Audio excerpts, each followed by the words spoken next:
सभी को जय मसीह की। उत्पत्ति अध्याय 23। सारा की मृत्यु और अंत्य क्रिया का वर्णन।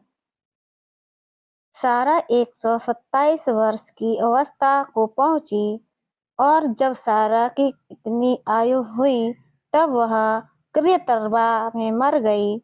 यह कनान देश में है और हेर्बोन भी कहलाता है। इसलिए अब्राहम सारा के लिए रोने पीटने को वहां गया। तब अब्राहम शव के पास से उठकर हिब्तियों से कहने लगा, मैं तुम्हारे बीच अतिथि और परदेशी हूँ। मुझे अपने मध्य में कब्रिस्तान के लिए ऐसी भूमि दो जो मेरी निज की हो जाए कि मैं अपने मृतकों को गाड़कर अपनी आंख की ओट करूं। हिब्तियों ने अब्राहम से कहा, हे हमारे प्रभु, हमारी सुन, तू तो हमारे बीच में बड़ा प्रधान है। हमारी कब्रों में से जिसको तू चाहे उसमें अपने मृतकों को गाड़।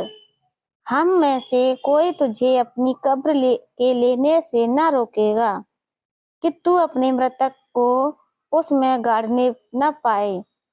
तब अब्राहम उठकर खड़ा हुआ और हित्तियों के सम्मुख जो उस देश के निवासी थे दंडवत करके कहने लगा कि तुम्हारी यह इच्छा हो कि मैं अपने मृतक को गाड़कर अपनी आंख की ओट करूं, तो मेरी प्रार्थना है कि सोहर के पुत्र एप्रोन से मेरे लिए विनती करो कि वह अपनी मकपेला वाली मुखफा जो उसकी भूमि की सीमा पर है उसका पूरा दाम लेकर मुझे दे दे कि वह तुम्हारे बीच कब्रिस्तान के लिए मेरी निज भूमि हो जाए।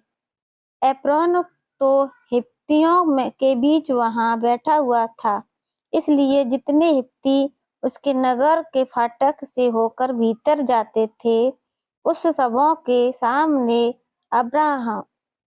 उसने अब्राहम को उत्तर दिया,